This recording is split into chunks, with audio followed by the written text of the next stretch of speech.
ओम गुरु सत्ताय नमः। गायत्री महाविज्ञान प्रथम भाग।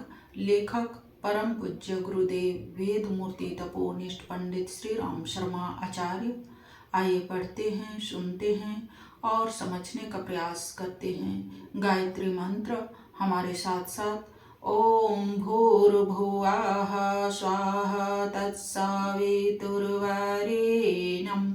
भर्गो देवस्य धीमहि धियो यो नः प्रचोदयात्।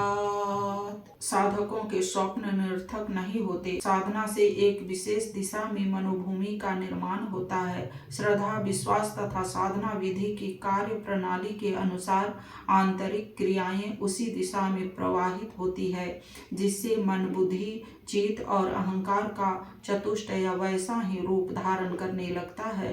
भावनाओं के संस्कार अंतर मन में गहराई तक प्रवेश कर जाते हैं। गायत्री साधक की मानसिक गतिविधि में आध्यात्मिक एवं सात्विकता का प्रमुख स्थान बन जाता है।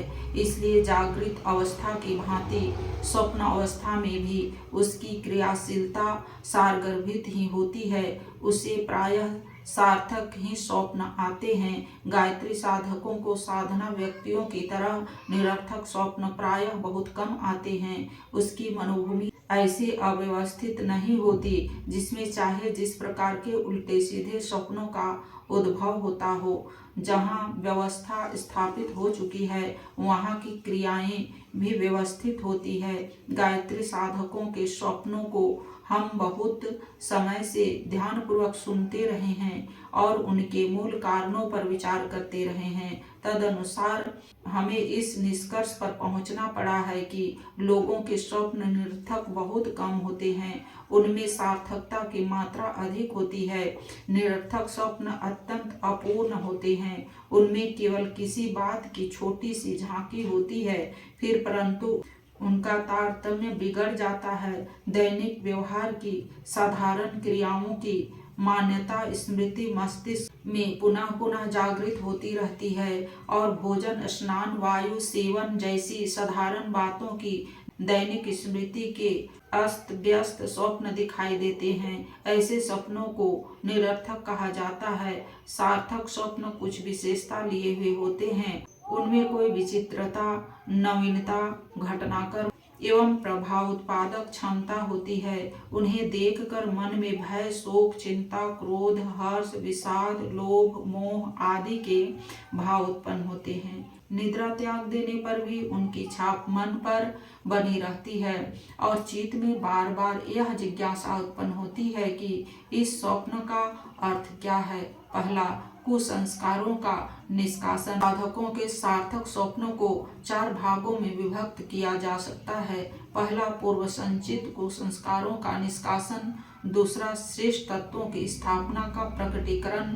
तीसरा, किसी भी भविष्य संभावना का पूर्वाभास। चौथा, दिव्य दर्शन। इन 4 श्रेणी के अंतर्गत विविध प्रकार के सभी सार्थक स्वप्न आ जाते हैं। कुसंस्कारों को नष्ट करने वाले स्वप्न पूर्व संचित कुसंस्कारों के निष्कासन में इसलिए होते हैं कि गायत्री साधना द्वारा आध्यात्मिक नए तत्वों की वृद्धि साधक के अंतःकरण में हो जाती है। जहाँ तक वस्तु रखी जाती है वहाँ दूसरी को हटाना पड़ता है। गिलास में पानी भरा जाए तो उसमें से पहले से भरी हुई वायु को हटाना पड़ेगा। रेल के डिब्बे में नए मुसाफिरों को स्थान मिलने के लिए यह आवश्यक है कि उसमें से बैठे हुए पुराने मुसाफिर उतरें। दिन का प्रकाश आने पर अंधकार को भगाना ही पड़ता है। इसी प्रकार गायत्री साधक के अंतर जगत में जिन दिव्य तत्वों की वृद्धि होती है उनको संस्कारों के लिए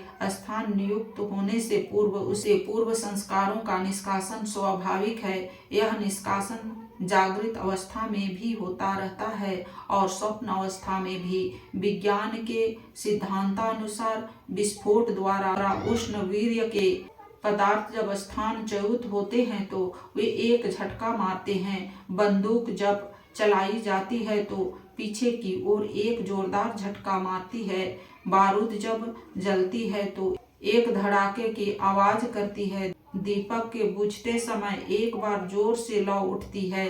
इसी प्रकार कुसंस्कार भी मानस लोक से प्रयाण करते समय मस्तिष्कीय तंतुओं पर आघात करते हैं और उन आघातों की प्रतिक्रिया स्वरूप जो विक्षोभ उत्पन्न होता है उसे स्वप्नावस्था में भयंकर अस्वाभाविक अनिष्ट एवं उपद्रव के रूप में देखा जाता है। भयानक हिंसक पशु सर्प, सिंह, व्याघ्र, पिशाच, चोर, डाकू आदि का आक्रमण होना, सुनसान एकांत डरावना जंगल दिखाई देना, किसी प्रियजन की मृत्यु, अग्निकांड, बाढ़, भूकंप, युद्ध आदि के भयानक दृश्य दिखना, अपहरण, अन्याय, शोषण, विश्वासघात द्वारा अपना शिकार होना, कोई विपत्ति आना, अनिष्ट की आशंका से चित्त घबराना आदि भयंकर दिल धड़कने वाले ऐसे स्वप्न जिनके कारण मन में चिंता, बेचैनी, पीड़ा, भय, क्रोध, द्वेष, शोक, कायरता, ग्लानि, घृणा आदि के भाव उत्पन्न होते हैं, वे पूर्व संचित इन्हीं कुसंस्कारों की अंतिम झांकी का प्रमाण होते हैं। यह स्वप्न बताते हैं कि जन्म जन्मांतरों की संचित यह कुप्रवृत्तियां अब अपना अंतिम दर्शन और अभिवादन करती हुई जा रही है और मन में स्वप्न में इस परिवर्तन को ध्यान पूर्वक देखने के साथ साथ एक अलंकारिक कथा के रूप में किसी श्रृंखलाबद्ध घटना का चित्र गढ़ डाला है और उसे स्वप्न रूप में देखकर जी बहलाया है। काम वासना अन्य सब मनोवृत्तियों से अधिक प्रबल है।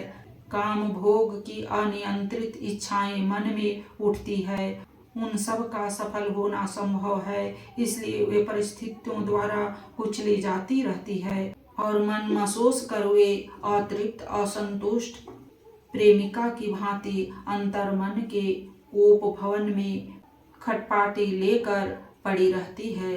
अतृप्त चुपचाप पड़ी नहीं रहती, वरन जब अवसर आती है निद्रावस्था में अपने मंसूबों को चरितार्थ करने के लिए, मन के लड्डू खाने के लिए मनचीते स्वप्न का अभिनय रचती है। दिन में घर के लोगों के जागृत रहने के कारण चूहे डरते और बिलों में छुपे रहते हैं, पर रात्रि को जब घर के आदमी सो जाते हैं तो चूहे अपने बिलों में से निकलकर निर्भयता पूर्वक उछल कूद मचाते हैं। कुचली हुई काम वासना भी यही करती है और ख्याली पुलाव खाकर किसी प्रकार अपनी क्षुधा को बुझाती है।